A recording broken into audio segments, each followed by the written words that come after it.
Pessoal, boa tarde, tudo bem com vocês? Continuando com a matéria, a gente vai falar hoje um pouquinho sobre funções de primeiro grau, funções afim. O nome completo aqui é função polinomial de primeiro grau, tá? Então, lembrando, o que que é uma função, né? Função a gente vem do termo anterior, relação, né? Que a gente relaciona duas grandezas, né? Então, eu dei alguns exemplos para vocês e vou passar aqui de novo os exemplos que são exemplos relacionados às funções de primeiro grau. Depois eu vou falar um pouquinho, tem uma definição específica para dizer quando uma relação é uma função, né? Mas para nossa situação aqui, toda relação vai ser uma função, tá? Então, olha só, eu tinha dado alguns exemplos para vocês antes, parecidos com esse. Então, olha só, quando a gente tem, por exemplo, eu vou com o carro combustível, vou com o carro comprar combustível no posto, 1 litro de gasolina custa em torno de R$ 6. Então, eu vou estabelecer uma relação entre o dinheiro que eu vou gastar e o quanto combustível eu vou colocar. Então, olha só, tem dois conjuntos numéricos. Um vai representar quantos litros de gasolina eu vou comprar, esse primeiro conjunto aqui. E o segundo conjunto vai representar quanto dinheiro eu vou gastar, tá? Então, olha só, se eu comprar 1 litro de gasolina, como 1 litro custa R$ 6, eu vou gastar R$ 6. A gente estabelece a relação entre o valor do conjunto da esquerda e o valor do conjunto pela direita por essa setinha aqui, tá? Bom, se eu comprar 2 litros de gasolina, eu vou gastar R$ 12. E vai ser sempre assim. Vai ser sempre uma proporção de R$ 6, tá? Esse valor de litros de gasolina não precisa ser um valor inteiro. Eu posso comprar um valor quebrado. Por exemplo, se eu comprar meio litro de gasolina, eu vou gastar R$ 3. Assim como se eu comprasse 1,5 litro, seria 1 litro mais meio, daria R$ 9, tá? Se eu não comprar nada de gasolina, é a teoria do pai do Cris, né? Se eu não gastar nada de gasolina, se eu não comprar nenhum litro de gasolina, eu não vou gastar nada de dinheiro. Então, 0 litros é igual a R$ 0. Qual que é a relação entre esses dois conjuntos? A gente chama genericamente esse elemento aqui desse conjunto de x, então o tanto de gasolina que eu vou comprar é igual a x, e o tanto de dinheiro que eu vou gastar é igual a y. Os elementos desse conjunto aqui são os valores de y, tá? Então eu estabeleci uma relação entre y e x, tá? Toda vez que eu comprar x litros de gasolina, eu vou gastar 6 vezes x reais. Ou seja, a lei que relaciona os dois é dada por y, lembrando que y é o tanto de dinheiro que eu gasto, né? São os elementos desse conjunto. Y é igual a 6x, ou seja, y é igual a R$ 6 por litro vezes x litros que eu comprei, certo? Isso daqui é um tipo de função afim a uma função de primeiro grau, tá? Vamos ver um outro exemplo aqui que é bastante parecido, tá? Se vocês vão para uma festa que tem um preço de ingresso e o ingresso custa R$ 20, tá? E, bom, aqui vocês já estão no superior, quando eu dou esse exemplo para o ensino médio, eu falo de latinha de refrigerante, né? Aqui vocês já estão no superior, se vocês quiserem tomar uma lata de cerveja, vocês podem. E vamos dizer que uma lata de cerveja custe R$ 7, tá?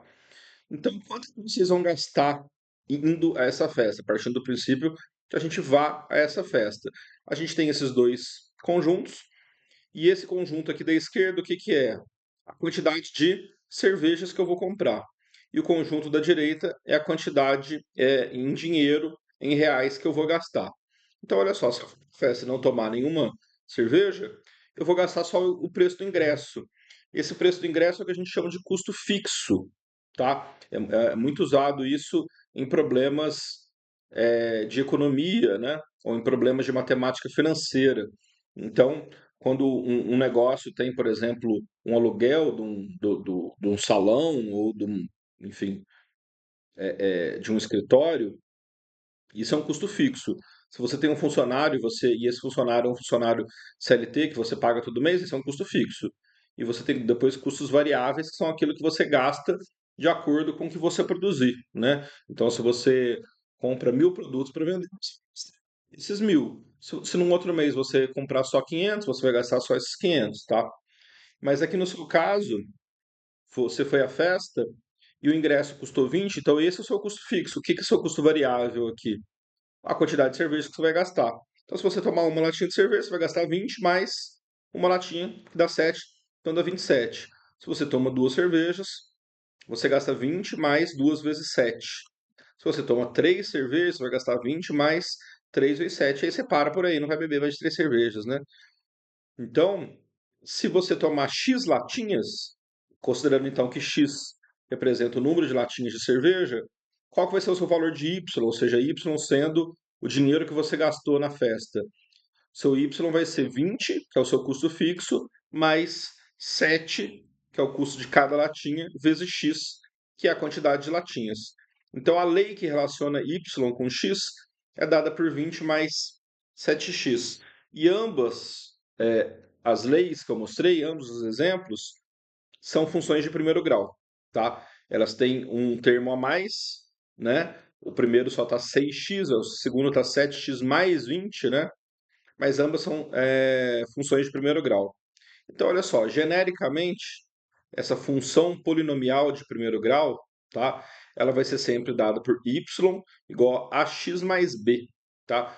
A e b são números, gente. A gente apresenta aqui com letras para representar uma maneira genérica de escrever essa função, tá? Então, A e B são números. Então, olha só o exemplo aqui embaixo. Y é igual a 3x mais 5, ou seja, o seu fixo é 5 e o seu variável está dando aqui por 3 vezes x, né? Ou seja, quem que é o A?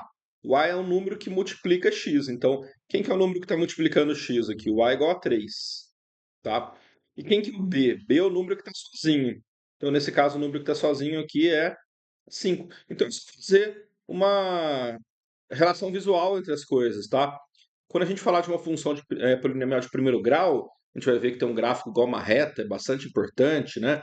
Em física, tem os exemplos de cinemática de carros que estão, né, de carros que têm velocidade constante, por exemplo, são dados por esse tipo de função. É só a gente olhar. O número que multiplica x é o a e o número que está sozinho é o b. A gente vai ver que esse a é chamado de coeficiente angular, tá? Ou seja, ele vai dizer se a nossa função cresce mais rápido ou mais devagar. E o b é o coeficiente linear, é o valor com que eu parto dele, né?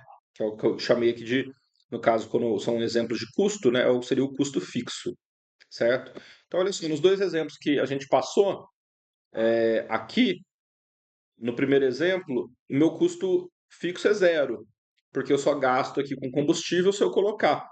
Então, a expressão y é igual a 6x, o a é igual a 6, o a é sempre o número que está multiplicando o x, tá? Então, a é igual a 6. E o b é sempre o número que está sozinho. Como não tem número nenhum aqui, b é igual a zero, certo? No segundo exemplo, y é igual a 7x mais 20, o a é o número que está multiplicando o x, o a é igual a 7, e o b vai ser igual a 20, que é o número que está aqui sozinho, tá? Saber esses números, identificados como A e B, né, coeficiente angular e coeficiente linear, ajuda a gente. A gente vai ver que a gente vai gerar um gráfico dessas funções e determinando, por exemplo, se o A é positivo ou negativo, vai ser uma função que é crescente ou decrescente, igual a que a gente viu nas últimas aulas, tá? Então, é bom a gente lembrar dessas nomenclaturas, tá? E aí, lembrando que eu tinha falado para vocês algumas aulas para trás, que eu posso usar o símbolo aqui, ó, para y, tanto como y como f de x. F entre parênteses x, a gente chama, né, f de x, tá? É a mesma nomenclatura. Por que que a gente usa dois sinônimos aqui? Primeiro, isso daqui quer dizer que y é uma função de x, ou seja, dependendo do valor de x, eu tenho um valor de y, tá? Então a gente estabelece primeiro um valor de x, e y está relacionado a ele, y está preso. Eu não posso ter um outro valor de y para esse valor de x aqui, tá? Então a gente usa essas duas nomenclaturas, tá? E por que que essa segunda nomenclatura aqui é legal da gente usar também? Porque ela é uma forma mais compacta de a gente dizer o quê? O par que a gente está estabelecendo, ou seja, para qual x eu quero achar o y, tá? Então, olha só, vamos ver como é que fica isso aqui no exemplo numérico. Então, aqui, ó, lembrando que as funções de primeiro grau têm esse formato, f de x igual a x mais b, e eu estou dando um exemplo numérico aqui, ó. f de x, né, o y, né, é igual a 2x mais 3. Então, olha só como é que essa forma de escrever aqui ajuda a gente, ó. O que quer dizer o f de 1? Isso aqui é a mesma coisa que eu escrevi o f quando x é igual a 1, tá? Ou seja, para o valor de x é igual a 1, qual é o valor de y? Isso daqui, ó, eu leio como sendo qual é o y quando x é igual a 1, ou qual o y quando x é igual a 2, ou qual o y quando x é igual a 3. E aí, basta substituir esse valor de x que está aqui dentro na função que está lá em cima no enunciado. Então, o enunciado fala que a função que eu estou trabalhando aqui é a função 2x mais 3. Então, quando x é igual a 1, vou colocar o 1 no lugar do x. Então, vai ficar 2 vezes 1 mais 3. E mesma coisa aqui embaixo. Quando x é igual a 2, 2 vezes 2 mais 3. E quando x é igual a 3, 2 vezes 3 mais 3. Certo? Então, eu tenho três pares ordenados, tá? Porque a relação entre y e x estabelece para a gente um par de um valor de x com um valor de y, tá? Então a gente pode escrever essa informação também aqui nesse parênteses, ó, em que o primeiro valor é o x, que é 1, e o segundo valor é o y, que é 5. Por isso que é chamado de par ordenado, porque ele vem sempre em ordem.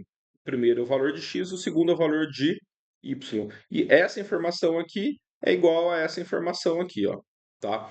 Então aqui fala que y, quando x é igual a 1, é 5.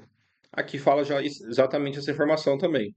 Eu tenho um par que é x igual a 1 e y igual a 5. Para os outros dois pontos, né?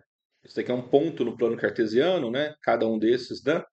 Aqui o x igual a 2 e y igual a 7 é igual a x igual a 3 e y igual a 9. Então a gente vai para o GeoGebra para a gente mostrar como é que fica o gráfico dessa função. Vamos lá então. Então, aqui no GeoGebra eu mostrei para vocês esse software, tá? E isso daqui, ó, que está sendo mostrado para a gente, é o plano cartesiano. O que é o plano cartesiano? São dois eixos, duas réguas, né?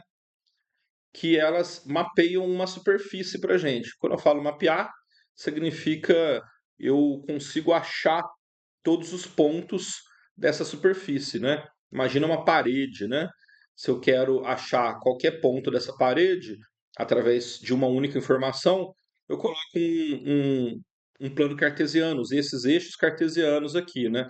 Que é esse eixo na horizontal x e esse eixo na vertical y, onde eles se cruzam é o zero para os dois, tá? E aí o y cresce para cima e diminui para baixo. E o x cresce para a direita e diminui para a esquerda, tá? E aí eu vou escrever pontos daquele exemplo lá que a gente estava trabalhando, que é 2x mais 3, tá? Então, olha só, o primeiro par é esse daqui que a gente colocou lá, quando x é igual a 1, né? Então, eu ando 1 em x, o y vai ser 5, né? Porque 2 vezes 1 dá 2, mais 3 dá 5, tá? Então, aqui em y é 5, né? Então, 1 em x, então eu andei 1 para a direita e subi 5 a esse ponto aqui. O segundo ponto é x2, y7. O terceiro ponto vai ser x3, y9. Todos pertencentes à mesma função, tá?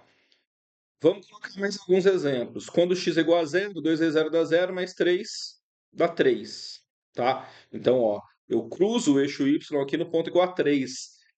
Quer dizer que o nosso b igual a 3, lembra? A função é 2x mais 3, o b igual a 3. Esse valor aqui é quando eu cruzo o eixo y, tá? Então, lembrem-se que o plano cartesiano é uma forma que a gente tem de representar a função. A gente está representando todos os pares da função. Aqui, obviamente, eu estou escolhendo alguns valores, né? Só que quando a gente representa uma função no plano cartesiano, a gente não escolhe, a gente coloca todos os pontos, tá? Como é que é a forma que a gente tem de colocar todos os pontos? É fazer o gráfico, que é uma linha contínua, tá? E qual que é a maneira que a gente tem de fazer a linha contínua? O que significa essa linha contínua? Essa linha contínua significa todos os pontos pertencentes àquela função, tá? Porque aqui eu estava colocando alguns valores inteiros para x, só para exemplificar, né? Mas x não precisa ser só 0 ou 1. pode ter x igual a meio. Ó, no meio dos dois aqui, ó. Entre 0 e meio, eu ainda posso ter x igual a 0,25, mais esse ponto, tá? E posso ir colocando cada vez mais pontos. Todos eles têm uma característica em comum. Todos eles obedecem à lei 2x mais 3, tá? Então, se eu for colocando um monte de ponto, todos eles obedecendo a mesma lei, o que vai acontecer? Uma hora eles vão ficar tão próximos um dos outros, né? Inclusive, eles não precisam ser x maior que zero. Eles podem também ser valores de x menores que zero. Esse ponto aqui, o ponto menos 1 e 1, pertencem a essa reta. Pensa comigo. 2 vezes menos 1 dá menos 2, mais 3 dá 1. Então, o ponto que é menos 1 para a esquerda, né? Menos 1 em x, né? Significa andar uma unidade para a esquerda. E 1 para cima. Esse ponto também pertence a essa lei, certo? Se eu fosse colocando aqui todos os valores de x possíveis, que são infinitos, obviamente não vou colocar todos, porque são infinitos, uma hora eles vão ficar tantos que eles vão se sobrepor e essa quantidade de pontos vai fazer uma linha contínua, que é o que a gente chama o gráfico da função. Então, esse daqui é o gráfico dessa função. Toda função de primeiro grau tem um gráfico que é uma reta, tá? Mas a gente vai precisar fazer sempre muitos pontos para determinar essa reta? Não. A gente vai ver daqui a pouco que a gente não precisa colocar todos os pontos dessa função. Só deixa eu voltar aqui para a apresentação.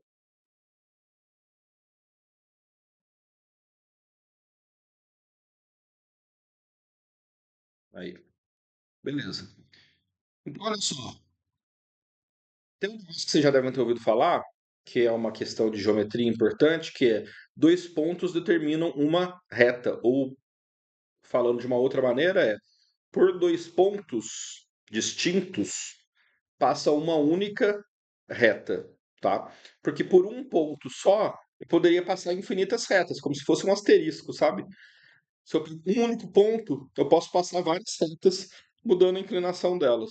Mas por dois pontos diferentes, passa uma única reta. Então eu não preciso pegar uma lei e estabelecer infinitos pontos para desenhar essa reta. Basta eu pegar quaisquer dois pontos. E quais pontos eu pego? Quaisquer dois pontos. Tá? Se eu pegar dois pontos que pertencem a essa reta, aqui eu peguei os dois primeiros, que são o I5 e 2 e 7, basta eu ligar esses dois pontos e prolongar, né? Eu tenho o ponto A e tenho o ponto B, né? O ponto A com coordenada 1 e 5, o ponto B com coordenada 2 e 7. Se eu ligo os dois e prolongo, né, a mesma reta, né? Prolongo esse segmento, eu já tenho o esboço do gráfico dessa reta, certo? Então vamos ver um outro exemplo para ver como é que a gente faz aqui, ó. Então, ó, eu tenho essa função que é a função y é igual a menos x mais 5, né? Ou f de x é igual a menos x mais 5, tanto faz. Eu posso pegar por esquerda os pontos, gente. Ficou na dúvida? Pega qualquer ponto. Coloca um valor de x igual a 1, 2, 3, 10, 20 mil. Vocês escolhem. Pega dois valores de x e acha os dois valores de y para essa reta. Pronto, já vai estar bom o suficiente, tá? A gente costuma pegar os dois pontos que cruzam os eixos, tá? Simplesmente porque fica mais fácil de desenhar, tá? Só por isso, tá? Os dois pontos que cruzam os eixos, ou seja, o ponto em que a reta cruza o eixo x e o ponto em que a reta cruza o eixo y, eles são dados quando x é igual a zero e quando y é igual a zero. Então, quando x é igual a zero, eu não andei nem para a direita nem para a esquerda. Então é quando a reta cruza o eixo y. E o ponto em que tem y igual a zero é quando eu nem subi nem desci, né? Ou seja, é quando a reta cruza o eixo x, certo? Então é só determinar. Esse primeiro ponto aqui eu coloquei. Se x é igual a zero, é só substituir aqui na função. Qual que é o f de zero? O f de zero vai ser igual a zero mais 5, que é 5. Então, o primeiro ponto que pertence a essa reta é o ponto zero igual a 5. Aqui fica bem fácil de descobrir, porque quando x é igual a zero, basta eu tampar esse valor de x aqui, né? Como ele vai dar zero, o valor do y sempre vai ser o valor do b, né? Que é o 5, certo? E o segundo ponto eu faço o contrário, eu descubro o valor de x a partir do valor de y. Então eu zero y e descubro o valor de x, ó. É só colocar aqui, ó, no lugar do y eu coloco zero, então vai ficar zero igual a menos x mais 5. Mando menos x para o outro lado, então vai ficar x igual a 5. Então o ponto 5, 0 também pertence a essa reta. Como é que eu represento esses dois pontos aqui, ó? Esse daqui, esse ponto N de nariz, é o ponto 0,5, ó.